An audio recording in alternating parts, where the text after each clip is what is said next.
देखिए 19 नंबर का क्वेश्चन देखिए,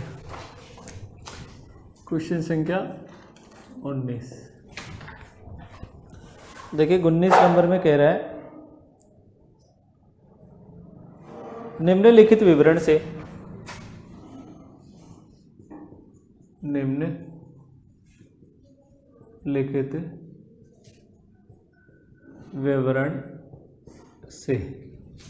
निम्नलिखित विवरण से वर्ष के प्रारंभ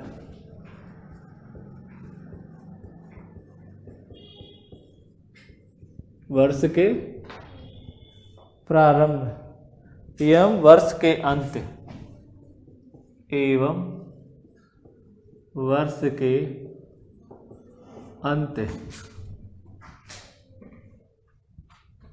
में व्यापार प्राप्तियों की राशि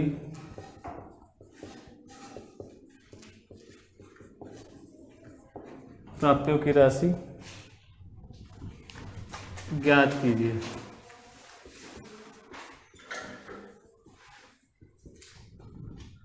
देखिए निम्नलिखित विवरण से वर्ष के प्रारंभ एवं वर्ष के अंत में व्यापार प्राप्तियों की राशि ज्ञात कीजिए। देखिए net credit revenue from operation, net credit revenue from operation कितना है? 1,75,000 दे रखा है और आपको दे रखा है trade receivable turnover ratio, trade receivables turnover ratio कितना है? 8 times. Next trade receivable at the end,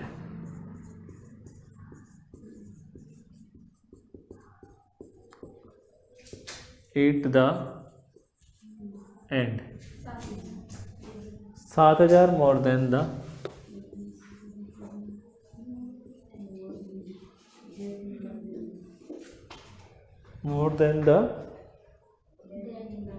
that in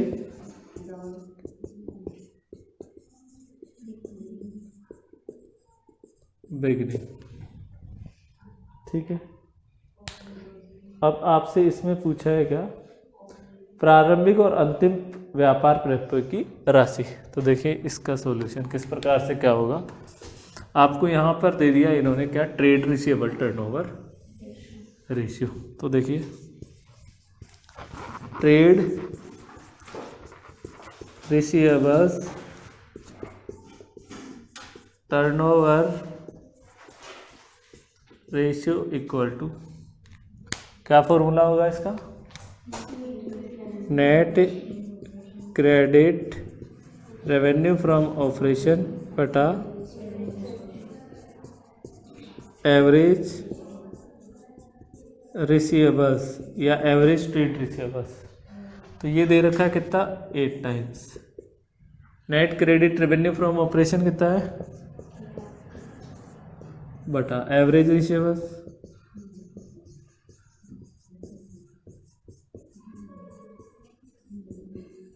cross multiply. देखिए एवरेज रिसीवेबल्स इक्वल टू कितना आ गया?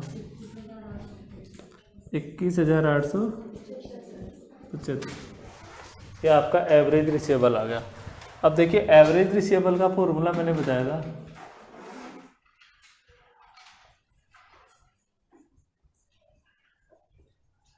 Equal to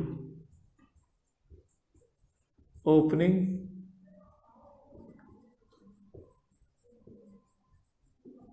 trade receivables plus closing trade receivable divide by 2। Clear? तो ये तो आ गया अपना 21,875। Equal to divide by 2।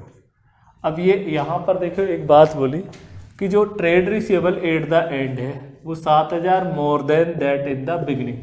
Opening से 7,000 अधिक है, तो ओपनिंग ट्रेड रिसीवेबल अपने पास नहीं है, लेकिन ओपनिंग ट्रेड रिसीवेबल से अधिक कितना 7,000। आपका कौन सा है क्लोजिंग। भाई closing trade receivable equal to क्या होगा, ओपनिंग ट्रेड रिसीवेबल प्लस 7,000 होगा। तो इसको इससे मल्टीप्लाई करो,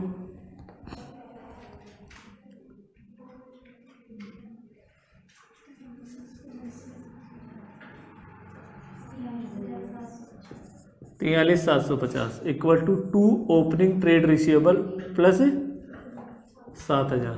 क्लियर। अब देखिए यहाँ पर 43,750 उसको इधर लाया तो माइनस का 7,000 equal to 2 opening trade receivable. ये बच गया आपका 36,750 equal to 2 opening trade receivable. तो आपका opening trade receivable equal to 36,750 divide by 2 equal to 18,375 आ गया। अब इसमें क्या कर दो, क्लोजिंग जोड़ दो, तो क्लोजिंग ट्रेड रिसीवेबल कितना आ जाएगा, देखिए closing trade receivables equal to 18,375 plus 7,000 equal to 25,375। ये फाइनल आंसर हो गया आपका क्वेश्चन नंबर 19 का।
एक कंपनी की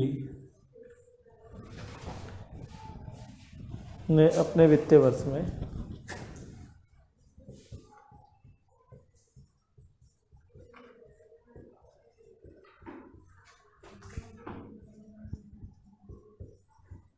वित्तीय वर्ष में 4 लाख की उधार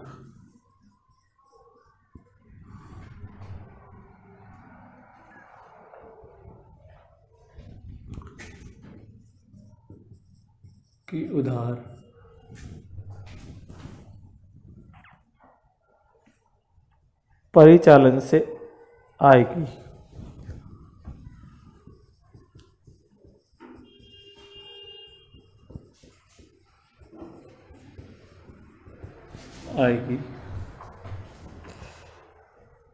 यदि वसूली अवधि 36 दिन हो,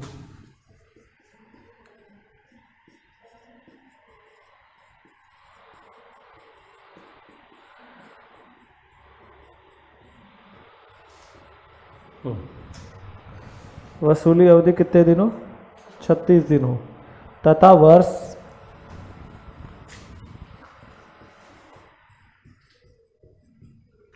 360 दिन तथा वर्ष 360 दिन का माना हो।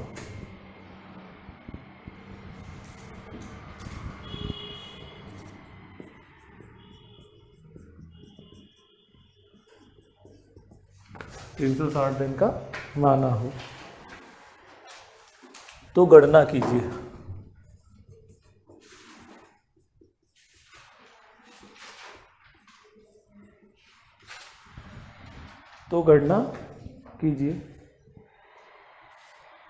व्यापार प्राप्य आवर्त अनुपात फर्स्ट।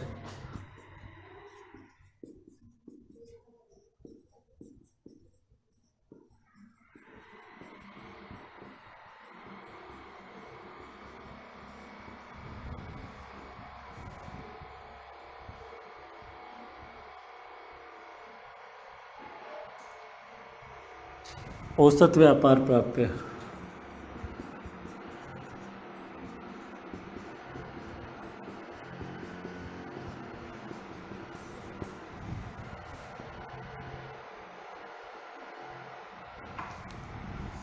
अंतिम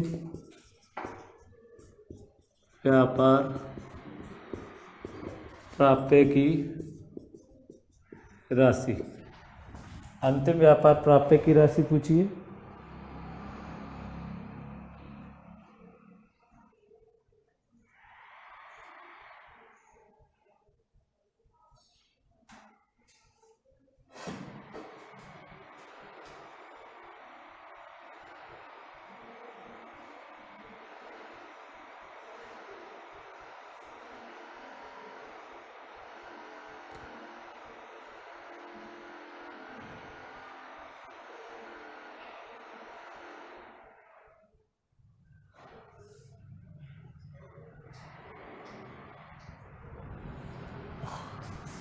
जो ओपनिंग ट्रेड रिसीवेबल है ना, उसकी राशि क्लोजिंग ट्रेड रिसीवेबल से कितनी कम हो? 8,000। क्लियर? ये आपको प्रश्न दे रखा है, तो देखो।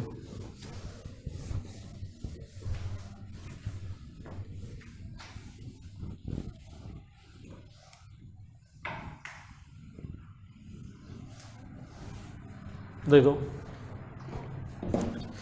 अपना ट्रेड रिसीवेबल का formula turnover ratio, net credit revenue from operation बटा एवरेज ट्रेड रिसीवेबल। तो इसने देखो ये वित्तीय वर्ष में उधार बिक्री कितनी दे दी, ये तो अपनी आ गई कितनी, 4 लाख। अब इन्होंने आपको वसूली अवधि दिया है, तो वसूली अवधि का मतलब ये तो फॉर्मूला लगेगा नहीं। अब कौन सा फॉर्मूला लगेगा? Average collection period. Average collection period equal to average, हाँ, ट्रेड रिसीवेबल्स बटा net credit revenue from operation into 360। तो देखो एवरेज ट्रेड रिसीवेबल कितना है? नहीं है।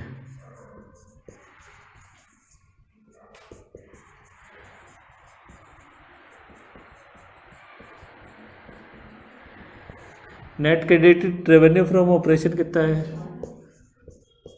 4 लाख है इंटू 300, और ये आपको दे दिया 36। तो देखो average trade receivables equal to 4 lakh divide by into 36 divide by 360। तो ये एवरेज ट्रेड रिसीवेबल तो आपका कितना आ गया? 40,000। तो औसत व्यापार प्राप्य तो आपका कितना आ गया क्वेश्चन में? 40,000 आ गया। अब औसत व्यापार, अब आपसे एक पूछा व्यापार प्राप्य आवर्त अनुपात, तो देखिए ये हल हो जाएगा। आपको पूछा trade receivables turnover ratio equal to, क्या फॉर्मूला होता है? Net credit revenue from operation बटा एवरेज ट्रेड रिसीवेबल्स। ठीक है, ये कितना है? 4 लाख। एवरेज कितना है? 40,000। तो ये कितना आ गया? 10 टाइम्स आ गया। 2 चीज़ हल हो गई इसमें। तीसरी चीज़ आपसे पूछी कि अंतिम व्यापार प्राप्य की राशि क्या होगी। तो देखो आपको मैंने बताया average trade receivable equal to opening trade receivable plus closing trade receivable divide by 2। तो ये तो अपना कितना था? 40,000 था। ये दो ओपनिंग ट्रेड रिसीवेबल, और ये कहा कि जो ओपनिंग ट्रेड रिसीवेबल है, क्लियर है, वो क्लोजिंग ट्रेड रिसीवेबल से कितना, यही बोला है ना। अंतिम व्यापार प्राप्य की राशि जबकि आपसे अंतिम व्यापार प्राप्य की राशि पूछी है, जबकि प्रारंभिक व्यापार प्राप्य की राशि अंतिम व्यापार प्राप्य की राशि से 8,000 कम हो। जो प्रारंभिक है, क्लियर, तो इसका मतलब देखिए यहाँ पर ये क्लोजिंग ट्रेड रिसीवेबल माइनस 8,000 तो क्या हो गया plus closing trade receivable, clear. तो देखिए ये कितना हो गया 80,000 equal to 2 closing trade receivable minus 8,000। तो ये 8,000 इधर आया तो ये कितना हो जाएगा 88,000 equal to 2 closing trade receivable. तो closing trade receivable equal to 88,000 divide by 2 equal to 44,000 आ रहेगा, 44,000 closing trade receivable. Question number 20।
क्वेश्चन संख्या 21, 22, ये 20 नंबर हो गया ना। हाँ, क्वेश्चन नंबर 20 का ये सॉल्यूशन था। 21, 22, 23 स्वयं हल करें। आप सभी को हल करने 21, 22 और 23 नंबर का क्वेश्चन था, क्लियर। अब जो क्वेश्चन है वो एग्ज़ाम की दृष्टि से बहुत ही इम्पोर्टेंट है, काफ़ी बार एग्ज़ाम में भी आते हैं, क्लियर, तो उन पर विशेष ध्यान रखना है। तो देखिए क्वेश्चन नंबर 24,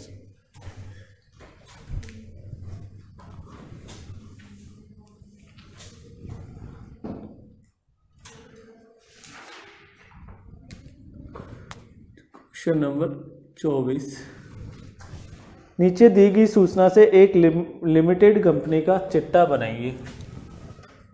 नीचे दी गई सूचना से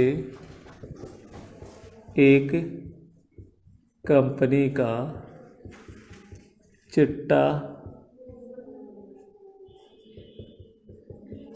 बनाए। क्या बनाना है? चिट्ठा बनाना है, ठीक है। आपको वर्किंग कैपिटल दे दी एक, तो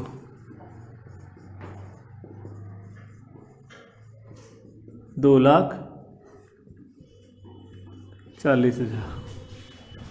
फिर आपको दे दिया रिजर्व एंड सरप्लस,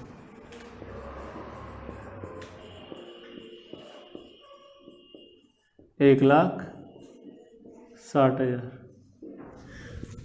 फिर आपको दे दिया फिक्स एसेट्स बटा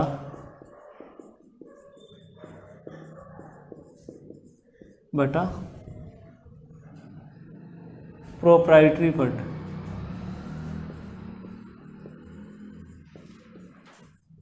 और ये कितना दे दिया 0.75। फिर आ जाओ करंट रेशियो है, और ये कितना है 2.5:1। एक आपको दे दिया लिक्विड रेशियो और ये दे दिया 1.5:1 और बैंक ओवरड्राफ्ट दे दिया आपको 40,000।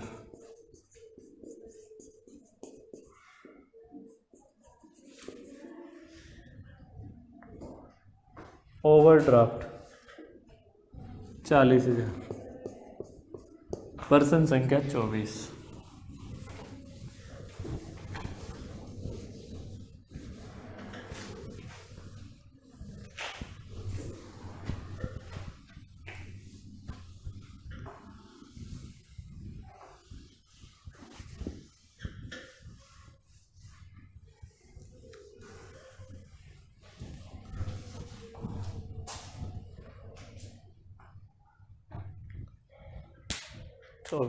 देखिए, जब भी मैं आपको पहले बता चुका हूँ, यदि किसी भी पर्सन में वर्किंग कैपिटल आ जाए या करंट रेशियो आ जाए तो किस प्रकार से पर्सन को हल करना है। तो देखिए, मैंने आपको बताया था कि करंट रेशियो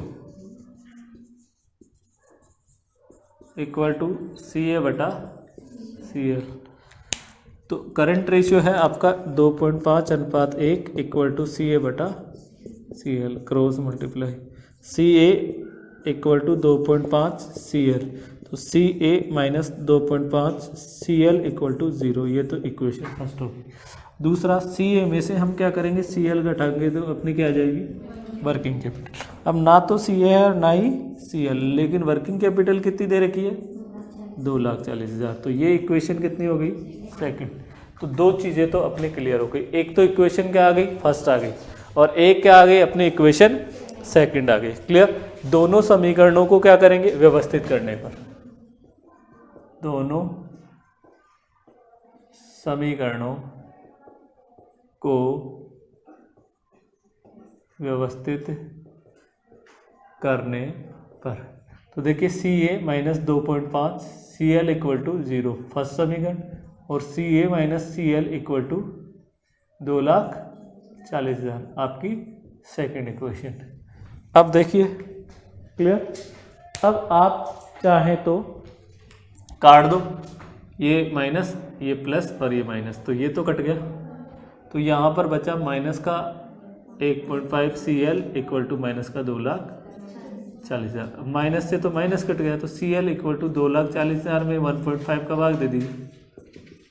CL का मान आ गया 1,60,000। क्लियर। अब देखिए, CL का मान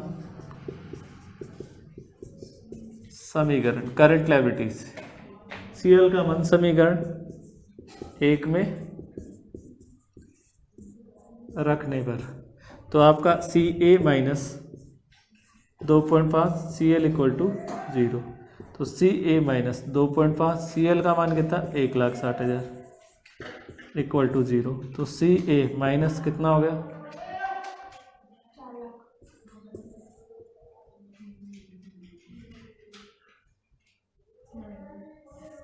4 लाख, तो इक्वल टू 0। तो CA इक्वल टू कितना आ गया, 4 लाख। क्लियर। अब क्या करेंगे, लिक्विड रेशियो दे रखा है आपको, तो देखो लिक्विड रेशियो, और इसका फॉर्मूला मैं बताया, CA में से हम क्या कर देंगे, स्टॉक बटा करंट लायबिलिटीज। तो ये है 1.5:1। CA का मान आया 4 लाख, आया कि नहीं आया, स्टॉक नहीं है, और करंट लायबिलिटीज आपकी आ गई 1,60,000 क्रॉस मल्टीप्लाई। तो ये कितना आ गया,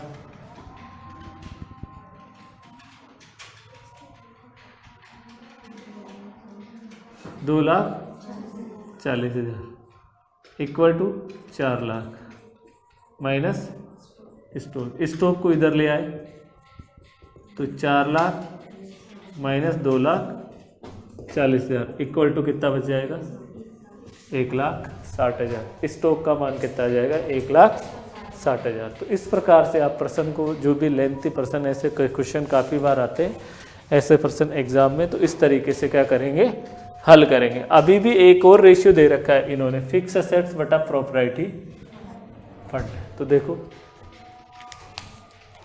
माना कि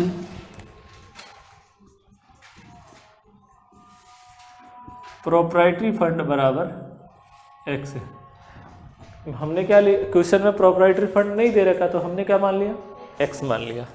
तो देखिए प्रोप्राइटरी, ये सूत्र ही दे रखा है, ये फिक्स असेट्स बटा प्रोप्राइटरी फंड है ना, ये आपका सूत्र ही है। तो मैंने यहाँ लिखा फिक्स असेट्स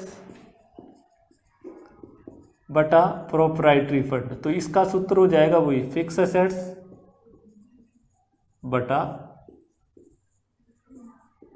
प्रोप्राइटरी फंड्स। जब भी ये साइन आ जाए तो इसका मतलब वही उसका सूत्र हो जाता है।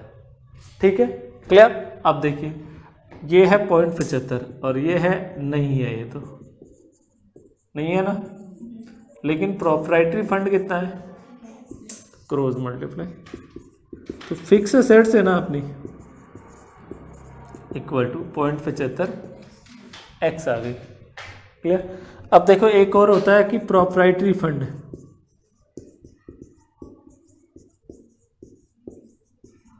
इक्वल टू, अगर मैं फिक्स असेट्स में से मैं क्या जोड़ दूं, वर्किंग कैपिटल, तो मेरा क्या आ जाएगा, प्रोप्राइटरी फंड आ जाएगा। तो देखिए मेरी फिक्स असेट्स तो 0.75 एक्स है और ये मेरा एक्स है और ये मेरी 2,40,000 है। तो x minus 0.75 x equal to 2,40,000। ठीक, तो अब कितना बचा, ये एक्स का मतलब है 1x, तो यहाँ बच गया 0.25 एक्स इक्वल टू 2,40,000। अब x इक्वल टू 2,40,000 में किसका भाग देना पड़ेगा, 0.25 का, तो कितना आ गया ये 9,60,000। ये आपका x की वैल्यू आ गई। अब x की वैल्यू कितनी आ गई आपकी, 9,60,000 आ गई। तो देखो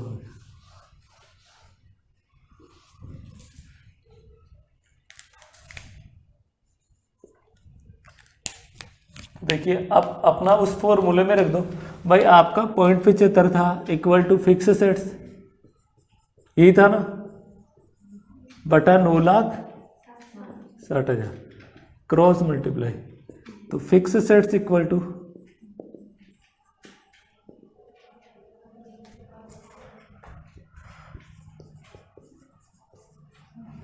7,20,000। अब आपका प्रोप्राइटरी फंड कितना आया था, इसमें से लेस कर दो, क्वेश्चन में आपको रिजर्व एंड सरप्लस दे दिया था,